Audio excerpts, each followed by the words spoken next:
Hello and welcome along to Transfer Talk. 6 days remain in the transfer window and we still don't know whether Alexander Isak will remain in the northeast. The Newcastle hierarchy held talks with Isak at his house as the standoff over his future continues. We are live to Newcastle this hour for the latest.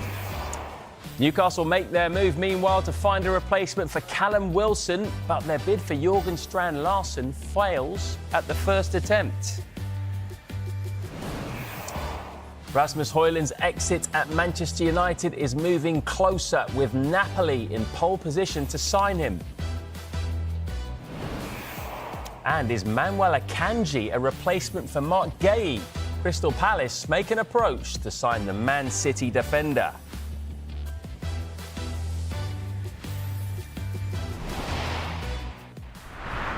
Very good afternoon to all of you at home, and of course once again to James Savundra and former Newcastle and Burnley midfielder Jeff Hendrick. You'll hear from them both in a moment, but only one place to start, and that is of course Alexander Isak. Let's go live to Newcastle and speak to our reporter Keith Downey, who's there for us. Morning, Keith. So what happened at Isak's house last night?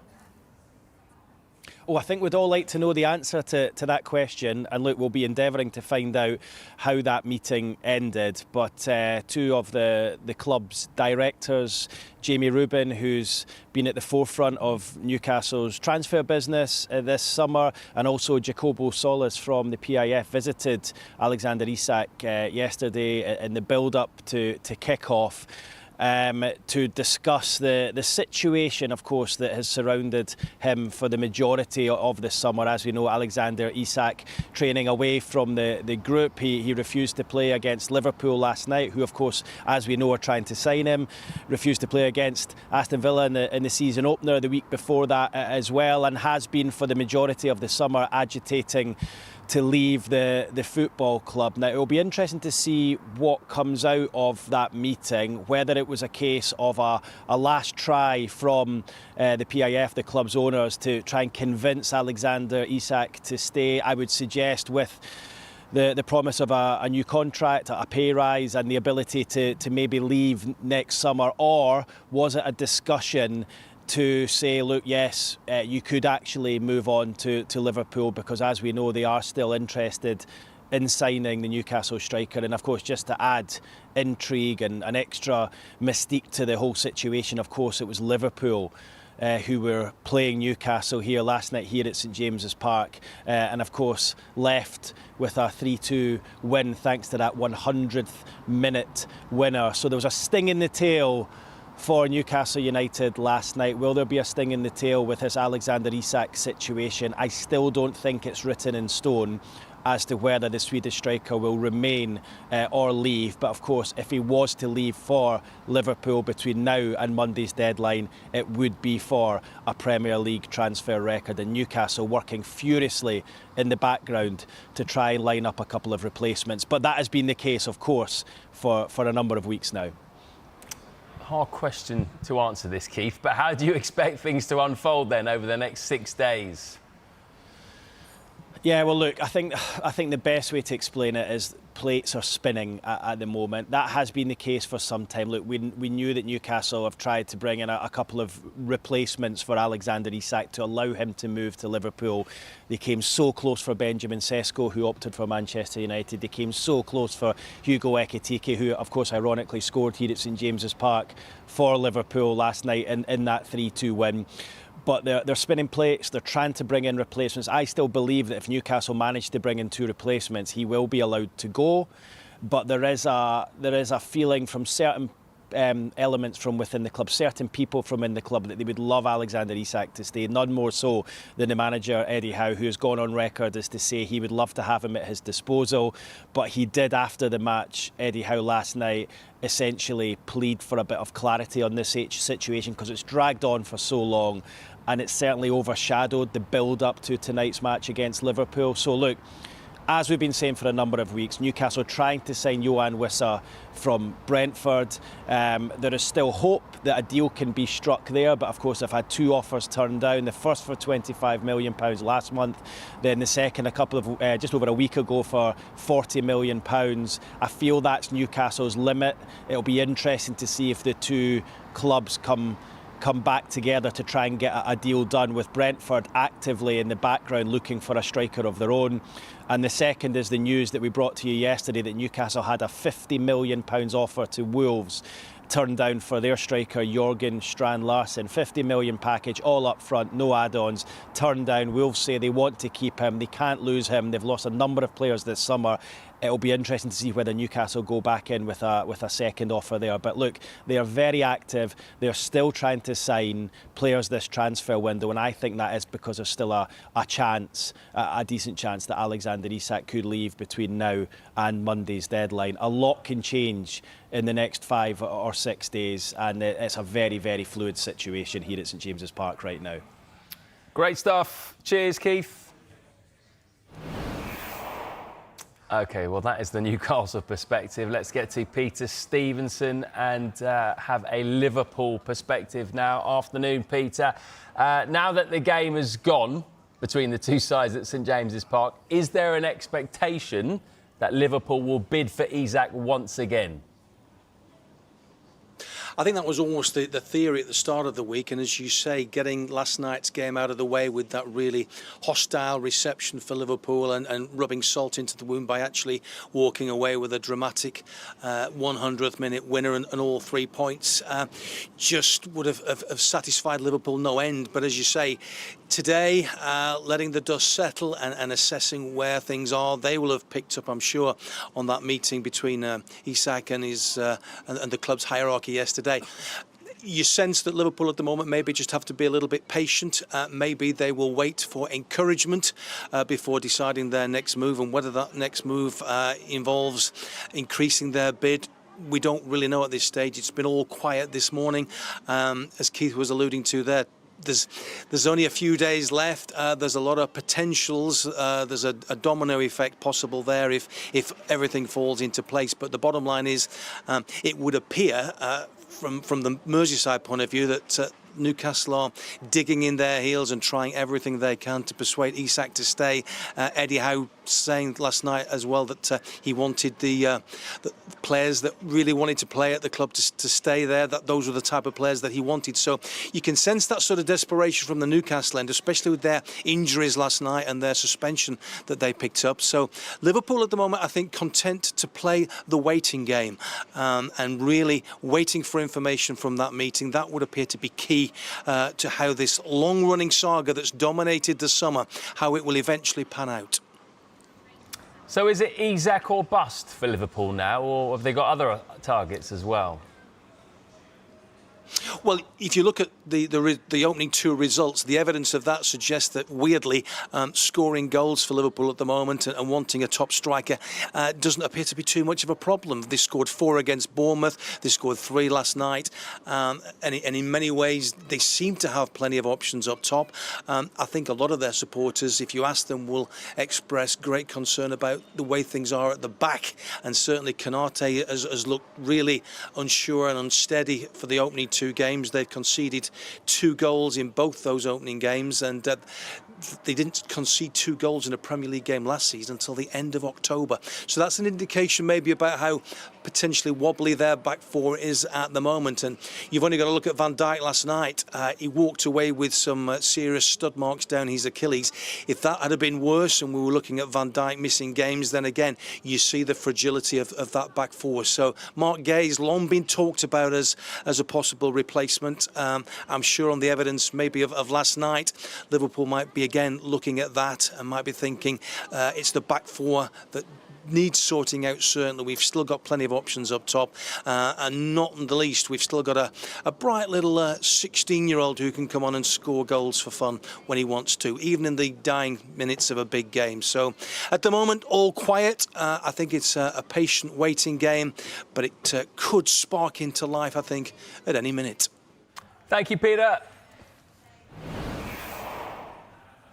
Right, some breaking news for you concerning West Ham. West Ham have agreed a £17.3 million fee with Monaco to sign the midfielder Sungutu Magassa. The agreement consists of a guaranteed payment of £14.7 million plus £2.6 million in add-ons.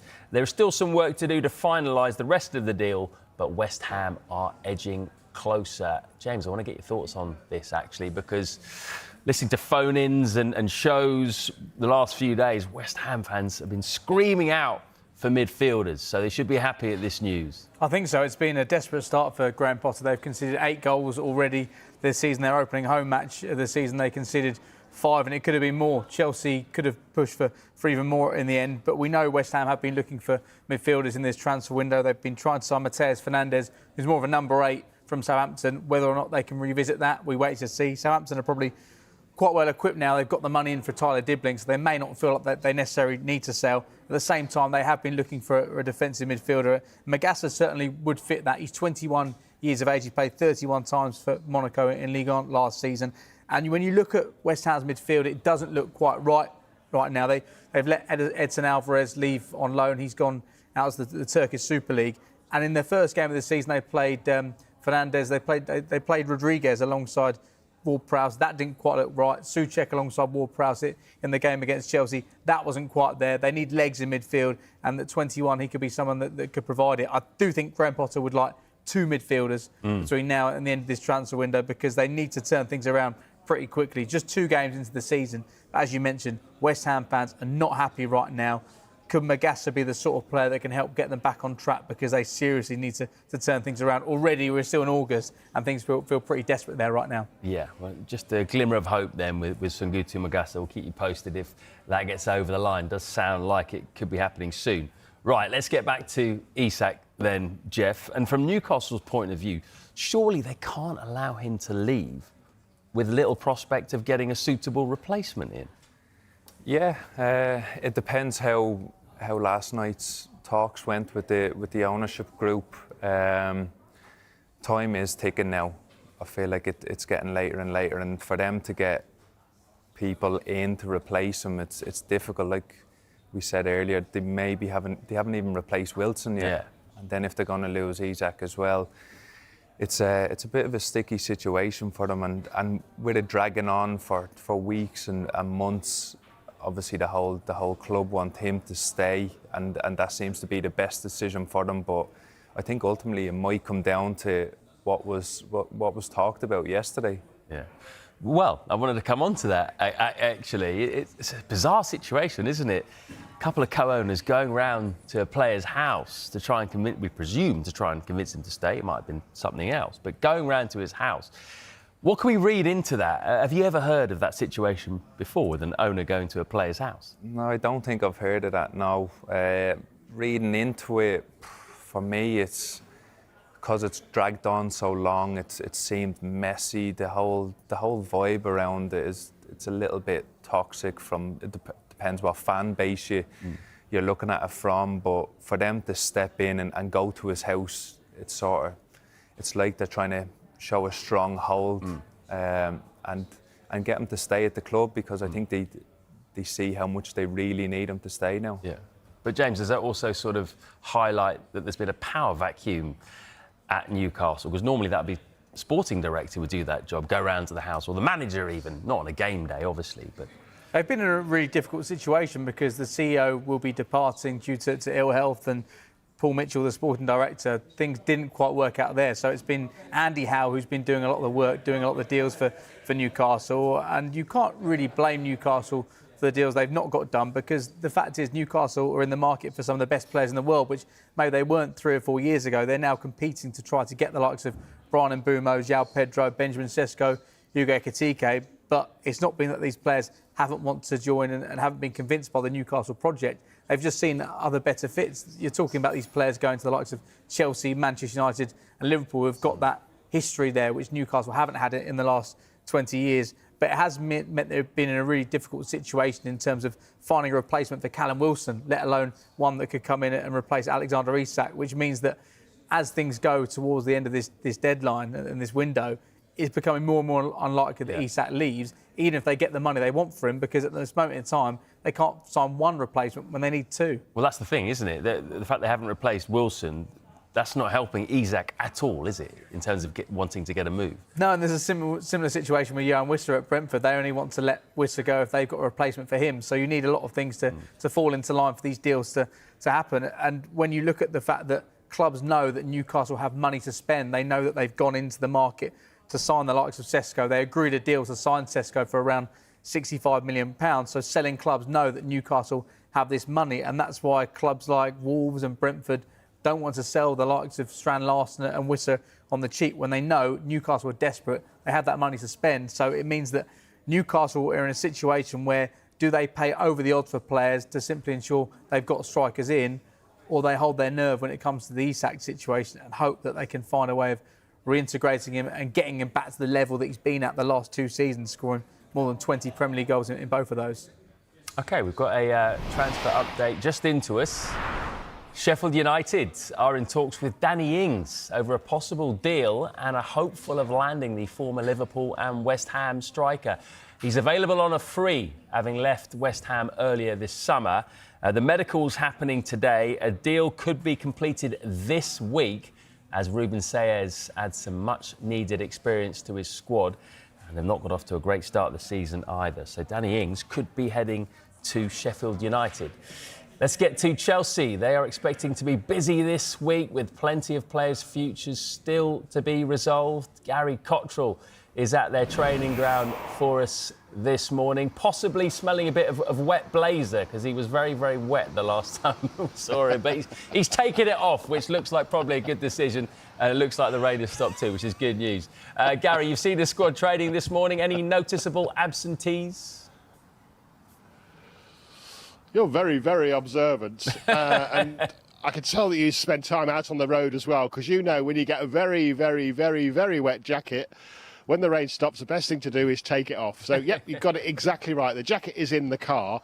And by the way, I'm not sure it was worth filming training, was it? Because most of it, we just saw the corner of another cameraman's shoulder. They were training right round the corner, weren't they? It was so wet that I couldn't even see the monitor to comment about that. But listen, we did see them all come out, counted them out of the dressing room onto the training pitch, and we were looking for Cole Palmer. Of course, we were looking for Cole Palmer, and Cole Palmer, I can confirm, didn't train in that training session. He is at the training ground, he's doing his own work away from the rest of the squad. They're just being very cautious with him because he felt his groin, didn't he? Some groin discomfort in the warm-up at the London Stadium on Friday night. Didn't manage to take part in the game, had to be taken out of the squad because of that discomfort in the warm-up. We're told it's something that he's been struggling with a little bit since the Club World Cup. He has been trying to play to do his best for Chelsea, but it became just too much during that warm-up, and so he's doing his own work in the pool, in the gym, just trying to take things as easy as possible for him and with him so that he might be available for the match against Fulham on Friday lunchtime, and of course potentially, hopefully, for England fans, available for selection to the England squad, but not out there with the rest of the squad. I have to say, as we suspected, you can tell he's not too bad and he's feeling all right in himself because he spent part of the weekend at the Notting Hill Carnival, didn't he, in disguise. And if he hadn't posted pictures of himself on his own social media sites, you wouldn't have even have known it was him because it was such a disguise. So, yeah, they had the weekend off, the Chelsea players. He went to the Notting Hill Carnival, but not fit enough quite to train with the rest of the players yet. We'll get an update on course just where he is with that injury from Enzo Maresca later in the week. There's been a lot of focus, hasn't there, on players that could leave. Nicholas Jackson right at the top of that list. So what's the latest on potential departures? Well, he wasn't out there with the rest of the first team either today. We maybe don't read too much into that because there is that bomb squad, isn't there, that we heard about last summer, Enzo Maresca's first summer. And he's pretty harsh, it has to be said, with players that he's decided don't have a future in his first team squad going forward. this season. He left quite a few out in the cold in this so-called bomb squad last summer. He's done it again this summer. There are 7 of them. Nicholas Jackson, it seems, is one of them. Obviously, he's coveted by other clubs, even if not by Enzo Maresca, because, of course, he's got new choices now up top. Bayern Munich linked with Nicholas Jackson and, of course, a smattering of Premier League clubs as well, including Aston Villa. And so it remains to be seen whether or not he goes before the transfer window closes, but I think he probably will, along with 6 or 7 other Chelsea players, because they need to try and balance the books. They need to get some players out to get at least 100, 150 million in if they can. Raheem Sterling's another one who might be heading out. Christopher Nkunku, another one. Get more money for Nkunku at Jackson, of course, than they will for Raheem Sterling. So, yeah, quite a few players who are heading out, who aren't part of the main first-team training, who weren't out there today. Nicholas Jackson among them, so certainly one to keep an eye on. Great stuff as ever. Thanks very much, Gary. Right, we've just got a line into us from Brentford. They are considering a move for Borussia Dortmund's Max Bayer. No approach yet, but one to watch, which we certainly will. Anything happens, we will let you know. But on the way, we are live to Rio de Janeiro with Tim Vickery, and he's going to tell us everything we need to know about Piero Hincapié and a lot more. Stay tuned.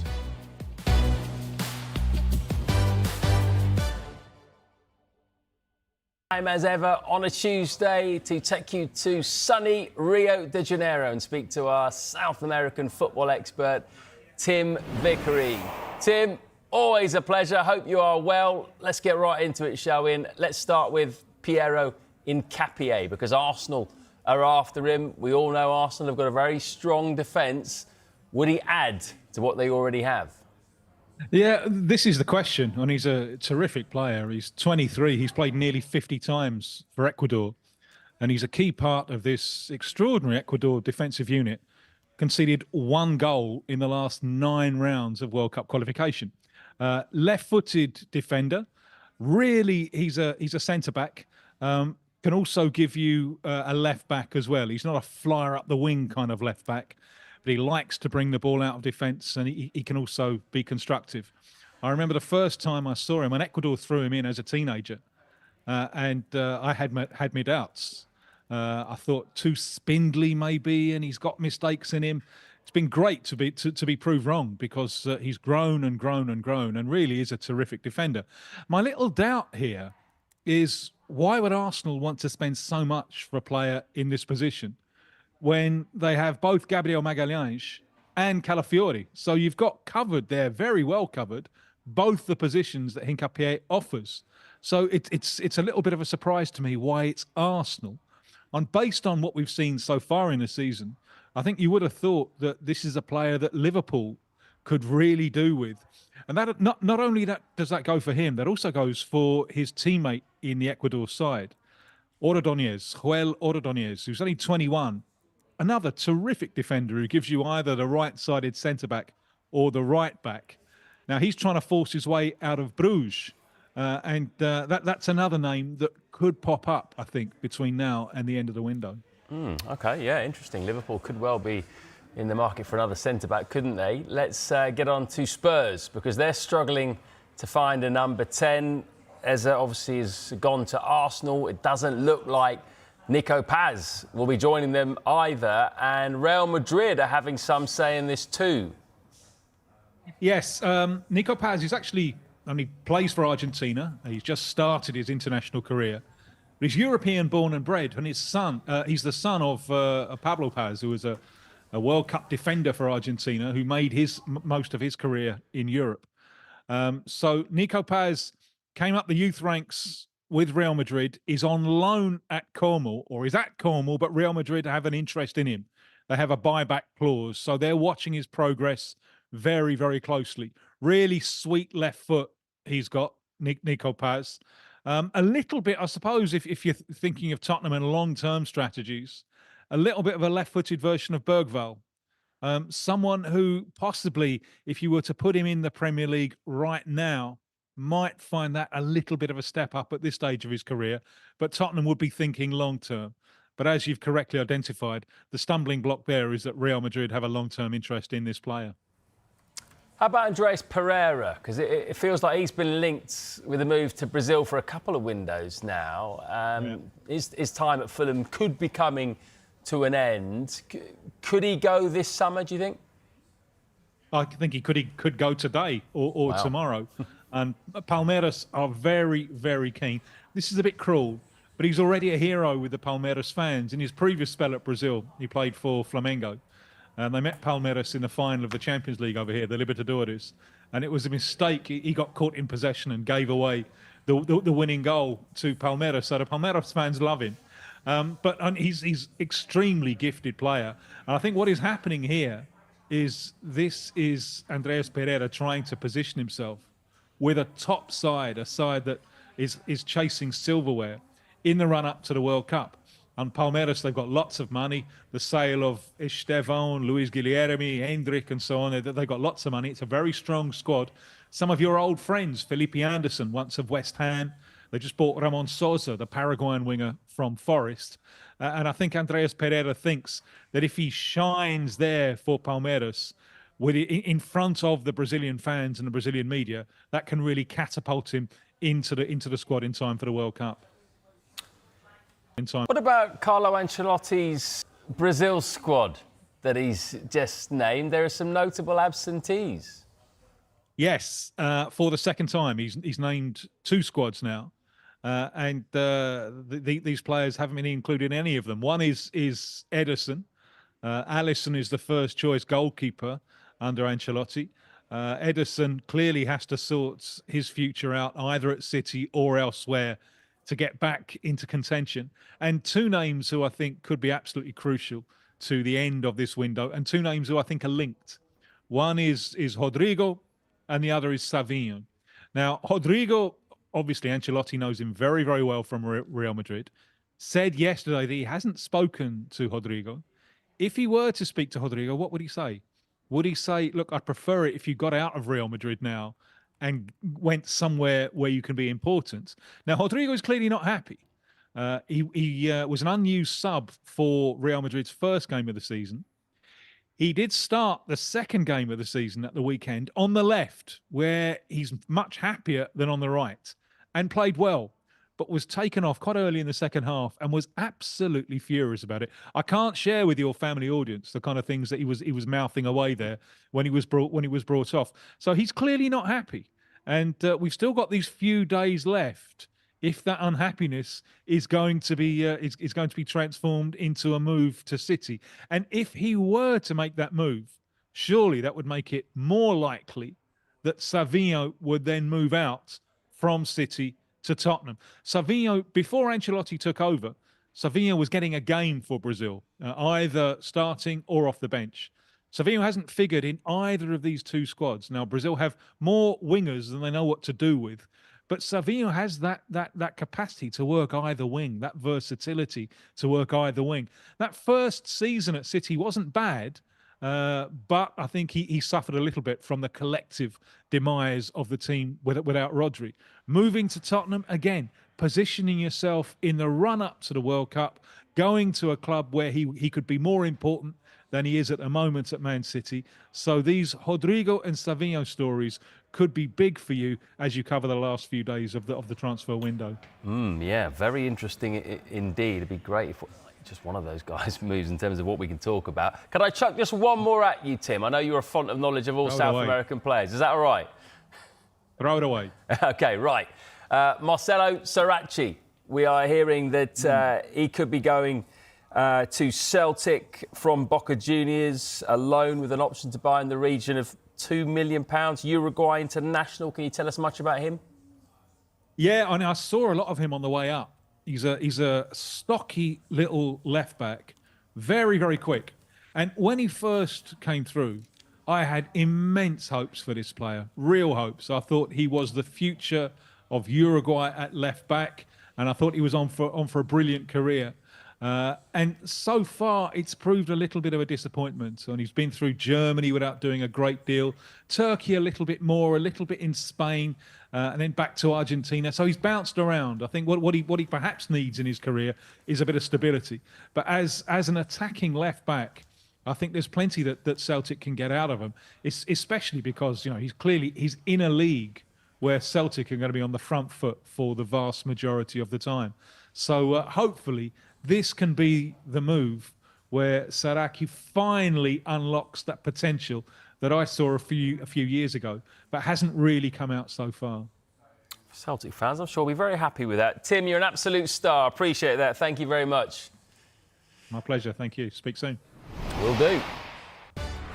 Right, OK, I mean, these two aren't here just to be ornaments. They are going to talk, and they're going to find out what their thoughts are on Manchester United in the next part, because could a new goalkeeper and a midfielder be on the cards for United? We'll discuss Ruben Amorim's options when we return.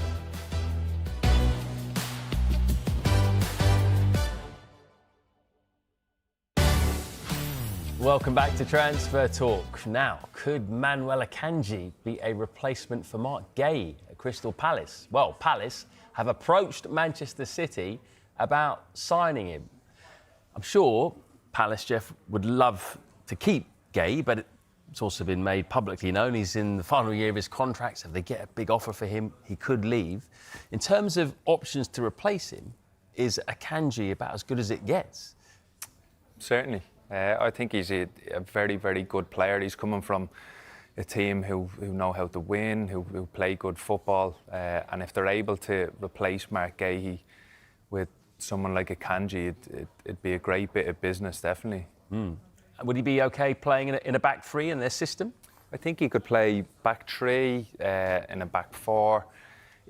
I'm nearly sure I've seen him play in the middle for City. He's quite versatile, and he would be able to bring that to Palace, and if they want to play in different sorts of formations. And how about the manager? Because Oliver Glasner called out the lack of business that was done not very long ago. Wasn't quite Nuno levels, but he was critical, wasn't he? How important is it that Crystal Palace do some business in the next few days and keep him happy? Because you could argue he's the most crucial man at the club at the moment. Yeah, I agree. Keeping him happy is the main thing. He's brought the club silverware. He's got that squad of players working, and that they're really, really good side. And I think for them now, they need to bring players in. Like we said, they'll probably lose Mark Gahey. They've lost Eze. Bringing Akanji in is a step in the right direction, but they need to bring more players in. Yeah. For me, possibly, if they can bring in some sort of, obviously it's hard to say a star, but a boy from London who's up and coming and can bring a bit of quality. It's always nice to have sort of a homegrown player, as you'd say, someone who's local enough and the fans can really take to. OK, let's move it on to Manchester United, because they're in the market for a new goalkeeper and a midfielder. Let's start, James, with the goalkeeper. How close are Man U to getting a new goalkeeper, and what does it mean for the future of Andre Onana? Well, talks are advancing over a £17.3 million deal with Royal Antwerp for their goalkeeper, Senna Lamens. The payment structure is under discussion. We're not expecting personal terms to be an issue here. And it's thought that he's been brought in to add competition to what Manchester United already have right now. Clearly, I think that they would listen to suitable offers for Andre Onana. It's not quite worked out over the course of the 2 seasons he's been there. And considering he's not been fast-tracked back into the first team for the start of the season, despite the fact he was fit, maybe not match fit, but he was fit, tells you something in itself. The fact that Altay Bayindir is the number 1 at this moment in time. I think it's unclear whether Lamens comes in and starts for United straight away. He's just 23 years of age. Clearly, he's a player for the future, but clearly he's a player that Ruben Amorim really likes. We've heard that Amorim has tracked this player since when he was at Sporting Lisbon, as well as at Sporting Portugal. So it's unclear who the starting goalkeeper is going to be if and when they now have 4 goalkeepers, 1 Lamens signed, because you've still got Tom Heaton there, Bayindir and Andre Onana. But if they can get a suitable offer for Andre Onana, I'm fairly sure they would consider it. But if it's unclear that Lammens, he might be a very good goalkeeper, but if it's unclear that he's going to be the number one, surely if Man United are going to make a change to their goalkeeping department, they want to get someone in who comes in and is the obvious number one. And there's a certain Gianluigi Donnarumma who's available right now. Yeah, I agree. It looks like that should be the keeper they're going for. He's proven, he's had a great career up until now, and you know, people are pointing out with Man United they need a midfielder and they need a goalkeeper. So why wouldn't you just go out and get probably one of the best that's available? And he is available right now. So for me, I don't know why they're doing it. They also need a midfielder, don't they, James?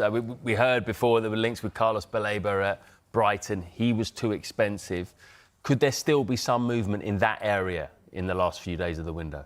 There could be, and clearly that's on the list of things that Manchester United would have loved to do this summer, but it wasn't top of the priority list. And unfortunately, there's not been the sales which they'd have hoped for at this stage. I think it would only be possible for them to really go and attack a midfielder in this final days of the window if there were significant sales or reassurances that there will be sales before the end of the deadline. We know Rasmus Højlund is edging towards a move to Napoli. That will be a loan with an obligation to buy, so clearly not an immediate transaction in terms of 40 million coming in straight away. Anthony, Jadon Sancho, Tyrell Malacia and Alejandro Garnacho still exploring moves away. Nothing has materialised yet. I think that the majority of those players will get moves by Monday night, but there will need to be compromise from the players and from the club in terms of what they want. I don't think they're going to get anywhere close to what they wanted for Garnacho in January, which was around £60 million.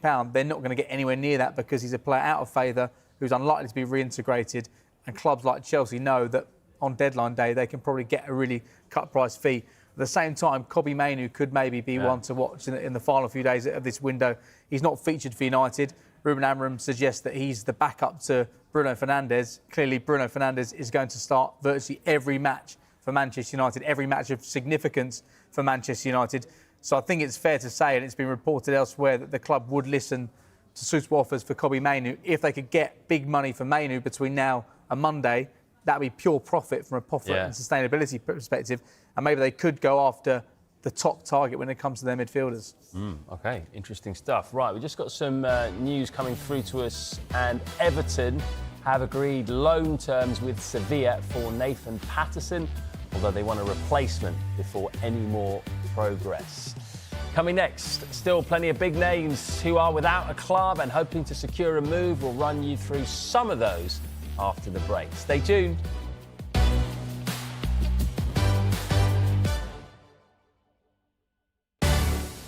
Welcome back to Transfer Talk. Rangers manager Russell Martin has yet to win a game in the Scottish Premiership, and they face a huge challenge to reach the Champions League group stages.